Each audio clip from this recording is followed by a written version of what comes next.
শনিবার ৫০টি রাজ্যের সবকটিতেই আমেরিকানরা ট্রাম্প প্রশাসনের বিরুদ্ধে বিক্ষোভ মিছিল করবে।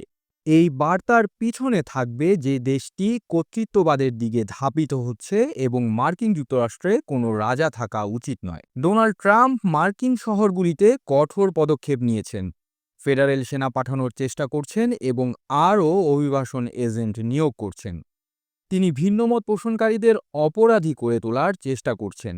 বামপন্থী সংগঠনগুলিকে আক্রমণ করছেন, যাদের তিনি দাবি করেন যে তারা সন্ত্রাসবাদ বা রাজনৈতিক সহিংসতাকে সমর্থন করছে।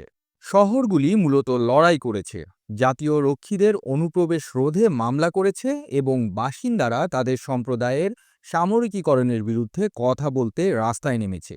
ট্রাম্পের মিত্ররা নো কিংস বিক্ষোভকে আমেরিকা বিরোধী হিসেবে উপস্থাপন করার চেষ্টা করেছে এবং বিকেন্দ্রীভূত ফ্যাসিবাদ বিরোধী আন্দোলন অ্যান্টিফার নেতৃত্বে রয়েছে।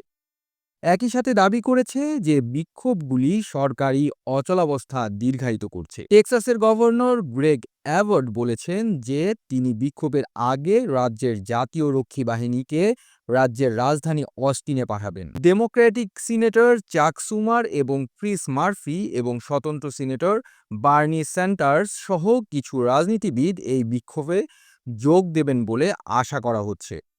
নো কিংস জোট বারবার অহিংস প্রতিরোধের প্রতি তাদের প্রতিশ্রুতির উপর জোর দিয়েছেন এবং হাজার হাজার অংশগ্রহণকারী নিরাপত্তা এবং উত্তেজনা হ্রাসের কৌশল সম্পর্কে প্রশিক্ষণ নিয়েছেন।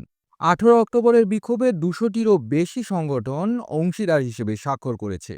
আয়োজকরা বেশ কয়েকটি গুরুত্বপূর্ণ শহর চিহ্নিত করেছেন: Washington DC, San Francisco, San Diego, Atlanta, New York City, Houston, Honolulu, Boston, Missouri, Kansas City, মন্টানার বোজেমেন, শিকাগো এবং নিউ অরলিন্স। জুনের নো কিংস বিক্ষোভ লক্ষ লক্ষ মানুষকে রাস্তায় টেনে এনেছিল।